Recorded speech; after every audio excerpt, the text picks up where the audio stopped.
நீங்கள் பார்த்துக் கொண்டிருப்பது உங்கள் விஜய்.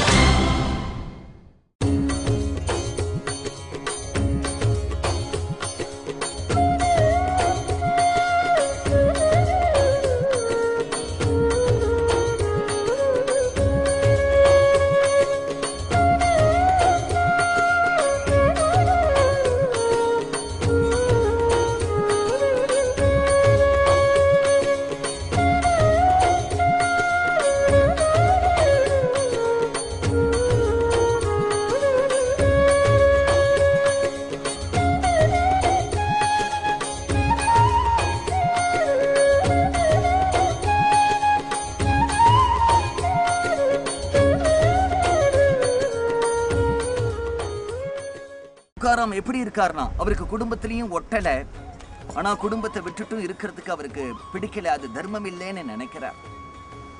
அவருடைய தாத்தா பாட்டி எல்லாரும் கடை நடத்தின்னு இருந்தா இல்லையா, அதனால தேகுல ஒரு மளிகை கடை வச்சுட்டு இருந்தார். அவர் மளிகை கடையும் எப்படி வைப்பார் அப்படின்னுட்டா, அவருடைய மனைவி இருக்காளே ஆவலி, அவ என்ன பண்ணுவானா, துக்காராம பார்த்து, நம்ம போய் இந்த கடையை திறந்து இன்னைக்கு 10 பேருக்கு வியாபாரம் பண்ணுவோம், அப்படி பண்ணினா தானே குடும்பம் நடக்கும் அப்படிங்கிறியா? சரி, இந்த அரிசி உப்பு மிளகாலாம் வாங்குறதுக்கு காசு இல்லையே, கவலைப்படாதீங்க, என் காதுல தோடு இருக்கு, மூக்குத்தி இருக்கு, வளையல் இருக்கு, நான் கொண்டு போய் அடகு வச்சுட்டு வாங்கிட்டு வரேன்.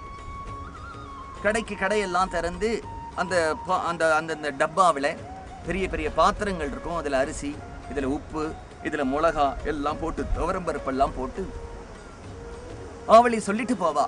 என்ன சொல்லிட்டு போவா? இது இன்ன விலைக்கு வாங்கியிருக்கேன், இன்ன விலைக்கு விற்கணும், இது என்ன விலைக்கு வாங்கியிருக்கேன், என்ன விலைக்கு விற்கணும், இப்படி வித்தாதான் நமக்கு லாபம் வரும்.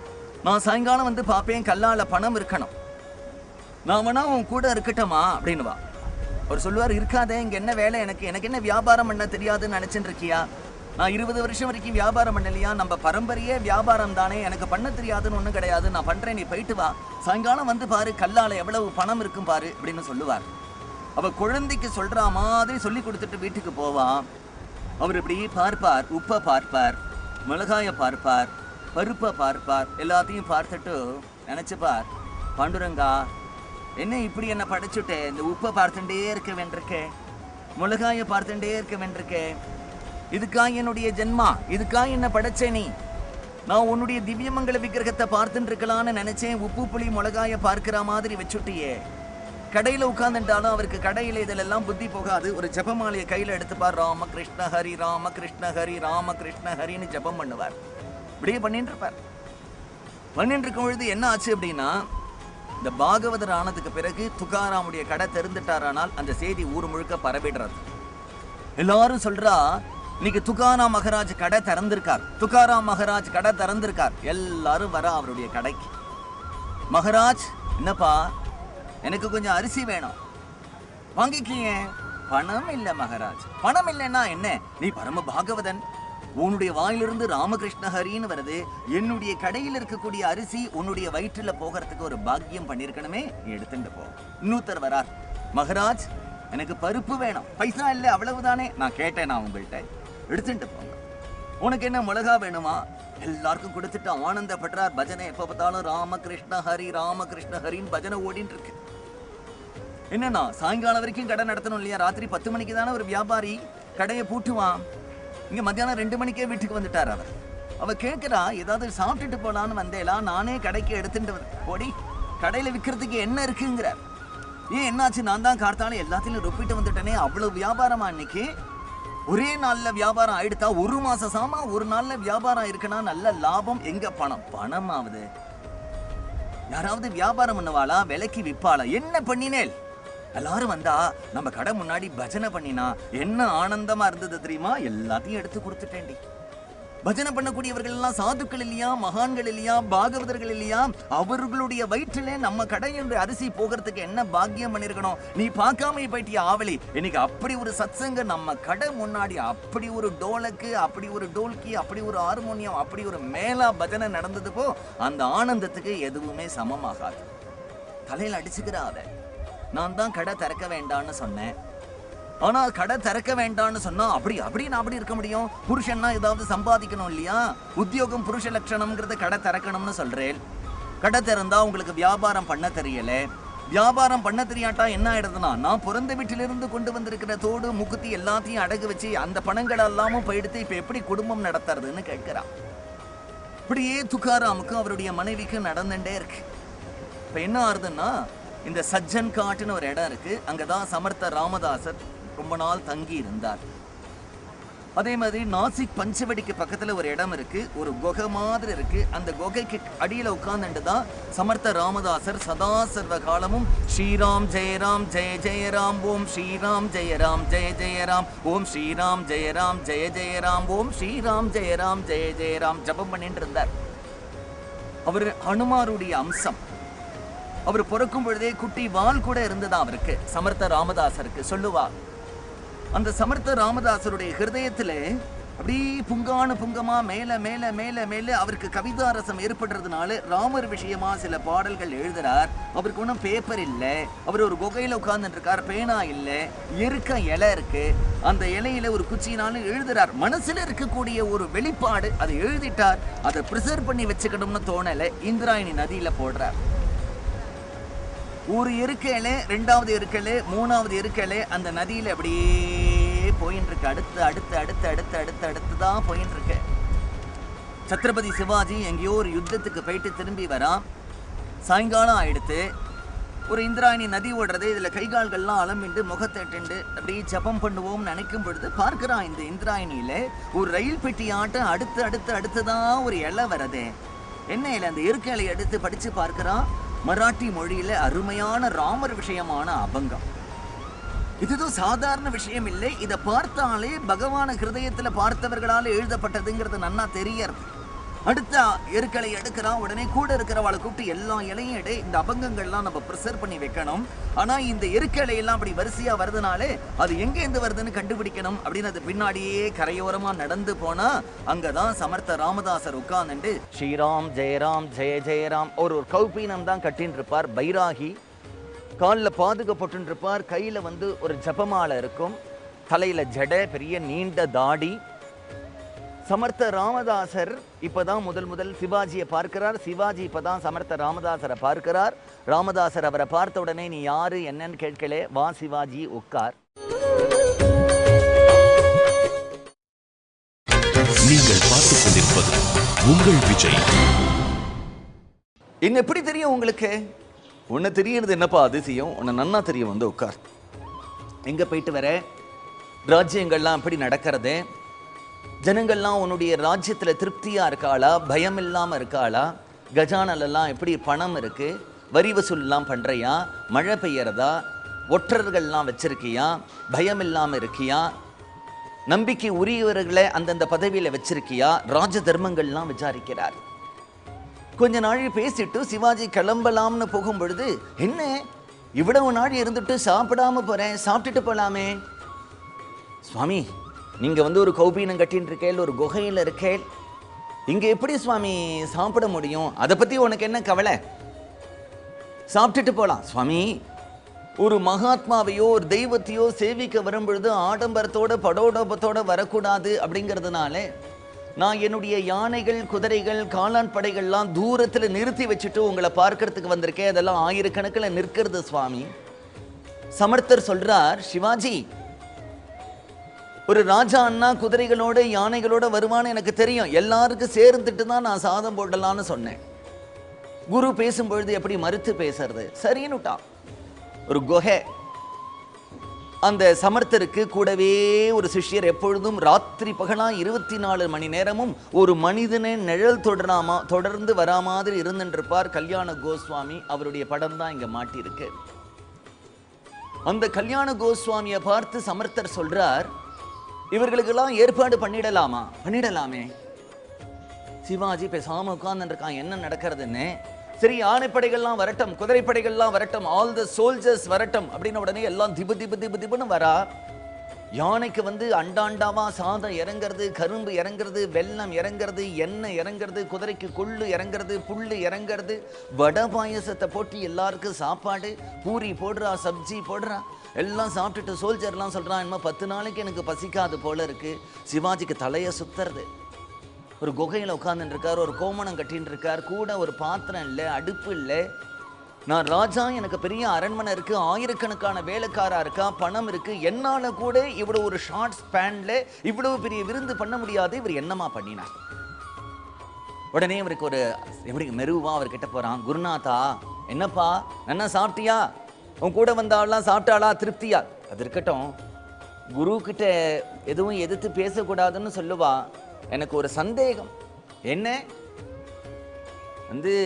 இவ்வளவு பேருக்கு எப்படி இவ்வளவு சீக்கிரத்துல நீங்க விருந்து பண்ணினேன்? அதுவா, இதுக்கு பதில் தெரியணும்னா தேகு அப்படிங்கிற இடத்துல துக்காராம்னு ஒரு மகாத்மா இருக்கார், அவர்கிட்ட போய் கேளு சொல்லுவார் அப்படின்னு விட்டார். வேற என்ன திரும்பி இவன் பேச முடியும்? வந்துட்டான். சமர்த்தர் சத்ரபதி சிவாஜிக்கு ஒரு குரு, துக்காராம் ஒரு குருவாக போறார் பின்னாடி. எந்த இடத்துல நான் உட்கார்ந்து கதை சொல்லிட்டு இருக்கேனோ அந்த இடத்துல சஜ்ஜன் காட்னு பேரு. இந்த இடத்துல தான் சமர்த்த ராமதாசருடைய சமாதி இருக்கு. அவர் உபயோகப்படுத்தின பொருட்கள் எல்லாம் இருக்கு. ஸ்ரீராம ஜெய ராம ஜெய ஜெய ராமா, ஸ்ரீராம ஜெய ராம ஜெய ஜெய ராமா, ஸ்ரீராம ஜெய ராம ஜெய ஜெய ராமா, ஸ்ரீராம ஜெய ராம ஜெய ஜெய ராமா. நீங்க இப்ப பார்த்து கொண்டு இருக்கக்கூடிய இடம் சஜ்ஜன் காட் அப்படிங்கிறது. இது ஒரு மலை பிரதேசம், நல்ல பெரிய உயரமான மலை. அந்த மலையில இருந்துட்டு இப்ப நான் உங்க கூட பேசின்னு இருக்கேன். இந்த மலைக்கு எதுக்காக வந்திருக்கோம்? இந்த மலையில என்ன விசேஷம் அப்படின்னா, ஹனுமானுடைய அம்சமா உலகத்துல அவதாரம் பண்ணின சமர்த்த ராமதாசர், சத்ரபதி சிவாஜியினுடைய குரு, அவர் வாழ்ந்து தவம் புரிந்த இந்த இடம். இங்கதான் அவர் கடைசி காலத்துல இருந்தார். இந்த இடத்துல தான் அவர் சித்தி ஆனார். அந்த இடத்துக்கு இப்ப நாம வந்திருக்கோம். இந்த இடத்துல நீங்க பார்க்கறதெல்லாம் அவருடைய காலத்துல இருந்த இந்த சாமான்கள் எல்லாம் நீங்க பார்க்கிறேன். அவருடைய காலத்துல அவரால் உபயோகிக்கப்பட்டது. அதோடு மட்டும் இல்லாம அவருடைய காலத்துல பக்கத்துல இருந்தது. இங்க அழகான ஒரு ராமர் இருக்கார். அந்த ராமருடைய பூஜைக்கு வேண்டிய சாமான்கள் எல்லாம் பக்கத்துல இருக்கு. அவருக்கு ஒரு சீடர் இருந்தார், கல்யாண கோஸ்வாமி அப்படின்னு பேர். அவர் சமர்த்த ராமதாசரோட எப்பொழுதும் இருந்துட்டு இருப்பார். அவர் இந்த சமர்த்தருக்கு தீர்த்தம் கொண்டு வந்த பாத்திரங்கள் இங்கே பக்கத்தில் இருக்கு. இந்த இடத்துல ஒரு கத்தி இருக்கு. இந்த கத்தி சத்ரபதி சிவாஜிக்கு ஒருத்தர் கொடுத்தார். ஒரு ஜோதிஷர் சத்ரபதி சிவாஜிட்ட சொன்னார், இந்த கத்தியை நீ வச்சிருக்க கூடாது, ஒரு மகாத்மாட்ட நீ இந்த கத்தியை கொடுத்துடணும் அப்படின்னு சொன்ன உடனே சத்ரபதி சிவாஜி அந்த கத்தியை தன்னுடைய குருவான சமர்த்த ராமதாசர்கிட்ட கொண்டு கொடுத்தார். அந்த கத்தி இந்த ஸ்டாண்டில் இருக்கு. யோகத்துக்கே குருவா இருக்கக்கூடிய மச்சேந்திரநாதர் கொடுத்த ஒரு தண்டம், தத்தாத்திரேயர் கொடுத்த யோக தண்டம், இதெல்லாம் இந்த ஸ்டாண்டில் வச்சிருக்கா. இது நீங்க பார்க்கறது ஒரு கம்பளி. இந்த கம்பளிக்கு என்ன விசேஷம் அப்படின்னா, சமர்த்த ராமதாசர் இந்தியா முழுக்க பாத யாத்திரையா வந்திருக்கார். நம்முடைய தமிழ்நாட்டுக்கும் வந்திருக்கார், தஞ்சாவூருக்கு வந்திருக்கார், ராமேஸ்வரத்துக்கு வந்திருக்கார். அது மாதிரி பல நாட்கள் இமயமலையில அவர் சஞ்சாரம் பண்ணியிருக்கார். அப்படி இமயமலையில சஞ்சாரம் பண்ணும் பொழுது அங்க பனிப்பிரதேசம் இல்லையா, குளிர் தாங்கல அவருக்கு. அந்த குளிர்ல அவர் நடுங்கிட்டு இருந்த பொழுது சாக்ஷாத் ஹனுமார் மாருதி அவருக்கு ஒரு கம்பளி கொடுத்தார். ராமதாசர் குளிர்ல நடுங்கிறாரேன்னு கடைசி நாள் வரைக்கும் அந்த கம்பளியை ராமதாசர் ஜாக்கிரதையா வச்சுருந்தார். அந்த கம்பளி தான் இந்த பெட்டியில இருக்கு. அதை ஜாக்கிரதையா இவர்களும் ப்ரிசர்வ் பண்ணி வச்சிருக்கா. அதை பார்க்கிறேன். இந்த இடத்துல நீங்க பார்க்கறதெல்லாம் அவர் உபயோகப்படுத்தின பாத்திரங்கள். இது ஒரு தாம்பூலம் போட்டுக்கக்கூடிய ஒரு பாத்திரம். நம்ம பக்கங்கள்லாம் வச்சுக்கிற மாதிரி இந்த தாம்பூலம் போட்டுக்கக்கூடிய பாத்திரத்துக்கு என்ன பெருமைன்னா, ஒரு சமயம் சாக்ஷாத் சீதா தேவியே சமர்த்தருக்கு தாம்பூலத்தை இந்த பாத்திரத்தில் போட்டு கொடுத்தா அப்படிங்கிற ஒரு ஐதீகம் இருக்கிறதுனால அந்த பாத்திரத்தையும் அவர்கள் ப்ரிசர்வ் பண்ணி வச்சிருக்கா. சமர்த்தர் இருந்த காலத்தில் இருந்த சாமான்கள் எல்லாம் அவர்கள் அப்படியே ப்ரிசர்வ் பண்ணி வச்சிருக்கா. அதுதான் இப்போ நாம் பார்க்குறோம். மாருதி கொடுத்த கம்பளி, சத்ரபதி சிவாஜி கொடுத்த அந்த பெரிய கத்தி, மச்சேந்திரநாதன் யோகீஸ்வரர் கொடுத்த அந்த நாக தண்டம், தத்தாத்திரேயர் கொடுத்த யோக தண்டம், அவருடன் இருந்த கல்யாண கோஸ்வாமி அவருக்கு சேவை பண்ணுறதுக்காக உபயோகப்படுத்தின பாத்திரங்கள், சமர்த்தருடைய காலத்தில் அவர் கூட இருந்த எல்லா பொருட்களையும் இங்கே ரொம்ப பத்திரமா பாதுகாத்து வச்சிருக்கா. அதை தான் இப்போ நாம் தரிசனம் பண்ணி. நீங்கள் பார்த்துக் கொண்டிருப்பது உங்கள் விஜய். ஆழ்வார்கள்லேயே ஒவ்வொரு ஆழ்வார்களுக்கும் வித்தியாசம் உண்டு. நம்ம ஆழ்வார் புளிய மரத்து அடியில் ஒரு பொந்துல உட்கார்ந்துட்டு இருந்தார். அவர் ஒரு திவ்ய தேசத்துக்கு நடந்து போனது கிடையாது. எல்லா பெருமாளும் அவர்கிட்ட வந்து பாட்டு வாங்கிட்டு போனா. இது நம்ம ஆழ்வாருக்கு இருக்கக்கூடிய பெருமை. திருமங்கி ஆழ்வார் இல்லைன்னா நமக்கு இவ்வளவு திவ்ய தேசம் கிடைச்சிருக்காது. நிறைய பெருமாளை மங்களாசாசனம் பண்ணின பெருமை திருமங்கி ஆழ்வாருக்கு உண்டு. குலசேகர ஆழ்வாருக்கு ஒரு பெருமை, தமிழ்லையும் சம்ஸ்கிருதத்திலையும் பகவானை பாடின ஒரு பெருமை உண்டு. தமிழ்ல பாசுரங்கள் பாடியிருக்கார், சம்ஸ்கிருதத்துல முகுந்த மாலா அப்படிங்கிற கிரந்தம் பண்ணியிருக்கார். பெரியாழ்வாருக்கு என்ன ஒரு பெருமை உண்டு அப்படின்னுட்டா, பகவானுக்கே பல்லாண்டு பல்லாண்டு பல்லாயிரத்தாண்டு பல கோடி நூறாயிரம் மல்லாண்ட தின்தோல் மணிவண்ணான்னு பகவானுக்கே ஆசீர்வாதம் பண்ணின பெருமை பெரியாழ்வாருக்கு உண்டு. ஆண்டாளுக்கு என்ன பெருமை அப்படின்னுட்டா, 12 ஆழ்வார்கள்ல ஒரே பெண் பிள்ளை, ஒரு குடும்பத்திலேயே 2 ஆழ்வாருங்கிற பெருமை ஆண்டாளுக்கு உண்டு. இப்படி ஒவ்வொரு ஆழ்வார்களுக்கும் ஒவ்வொரு பெருமை சொல்லிட்டு போனா இல்லையா. திருமிழி ஆழ்வாருக்கு என்ன பெருமைன்னா, சிவபக்தரா இருந்து விஷ்ணு பக்தர் ஆனாருங்கிற பெருமை உண்டு. அவர் 4500 வருஷங்கள் யோக தசையில உயிர் வாழ்ந்தாருங்கிற பெருமை உண்டு. இப்படி ஒவ்வொரு ஆழ்வாருக்கும் ஒரு பெருமை இருக்கு. அதுல தொண்டரடி பொடியாழ்வார்னு ஒரு ஆழ்வார். சில பேர் சிவபக்தி மட்டும்தான் பண்ணுவேன் இருப்பா, ஹரிபக்தி மட்டும்தான் பண்ணுவேன் இருப்பா. ஹரிபக்தி பண்றவா இல்லை, நான் விஷ்ணுவை மட்டும்தான் பூஜை பண்ணுவேன், விஷ்ணுவில நரசிம்மரை பூஜை பண்ணுவேன், விஷ்ணுன்னா நான் வந்து வராகமூர்த்தியை பூஜை பண்ணுவேன், கிருஷ்ணரை பூஜை பண்ணுவேன், ராமரை பூஜை பண்ணுவேன், அப்படி இருக்கிறவா இருக்கா இல்லையா. ஆனா அந்த தொண்டரடி பொடியாழ்வார் என்ன பண்றாருன்னா, தன்னுடைய வாழ்நாள் முழுவதும் ரங்கநாதரை தவிர வேற சுவாமியை பார்க்க மாட்டேன்னு இருக்கார். அவர் வேற எந்த திவ்ய தேசத்துக்கும் போனதில்லை, எந்த பெருமாளையும் பாடினதும் கிடையாது. திருமாலை அப்படிங்கிறதும் திருப்பள்ளி எழுச்சி அப்படிங்கிறதும் தான் 4000 திவ்ய பிரபந்தத்திலே தொண்டரடி பொடியாழ்வாருடைய பாசுரங்கள். நான் ரங்கநாதனை விட்டுட்டு வேற தெய்வத்தை சேவிக்க மாட்டேன்னு சொல்றார். அதுவும் ரங்கநாதன்கிட்டயே சொல்றார், ஒரு கால் இனி என்னை வைகுண்டம் அனுப்பினாலும் கூட அங்க போய் பார்ப்பேன், நீ ரங்கநாதன் மாதிரி இருந்தா வைகுண்டத்துல இருப்பேன், இல்லட்டா பூமியில இறங்கி வந்துடுவேன்னு சொல்றார். அப்படி ஒரு நிஷ்டை, இப்படி சில நிஷ்டையோட பக்தர்கள் இருந்திருக்கா. தியாகராஜரும் அப்படி ராமரை பக்தி பண்ணினார். ஹனுமார் இருக்கார் இல்லையா, ராமாயணத்தில் வரக்கூடிய ஹனுமாருக்கு ராமரை தவிர கிருஷ்ணரை கூட தெரியாது. பாகவதத்தில் வரக்கூடிய கோபிகைகளுக்கு கிருஷ்ணரை தவிர ராமரை கூட தெரியாது. இந்த பக்திக்கு ஏகாந்த நிஷ்டைன்னு பேரு. அந்த மாதிரி நம்முடைய சமர்த்தரும் ராமநாமத்தை தவிர வேற எதையும் ஜபம் பண்ண மாட்டார். ராமனை தவிர வேற எந்த தெய்வத்தையும் திரும்பி பார்க்க மாட்டார். ஏன்னா அவர் ஹனுமாருடைய அம்சமா இருக்கும் பொழுது அவர் எப்படி இருப்பார்.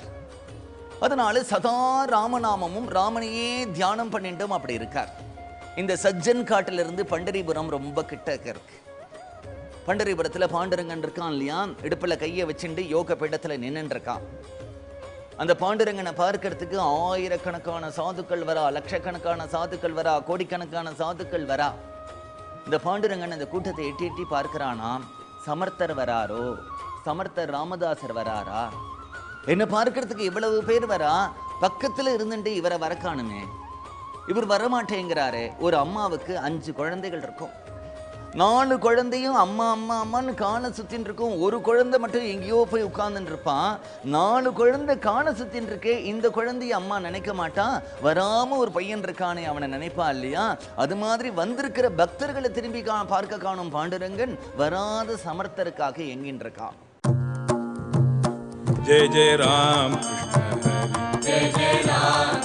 हरि, जय जय राम कृष्ण हरि, जय जय राम कृष्ण हरि, जय जय राम कृष्ण हरि, जय जय राम कृष्ण हरि, जय जय राम कृष्ण हरि, जय जय राम कृष्ण हरि, जय जय राम कृष्ण हरि, जय जय राम कृष्ण हरि, जय जय राम कृष्ण हरि, जय जय राम कृष्ण हरि, जय जय राम कृष्ण हरि, जय जय राम कृष्ण हरि, जय जय राम कृष्ण हरि, जय जय राम कृष्ण हरि, जय जय राम कृष्ण हरि, जय जय राम कृष्ण हरि, जय जय राम कृष्ण हरि, जय जय राम कृष्ण हरि, जय जय राम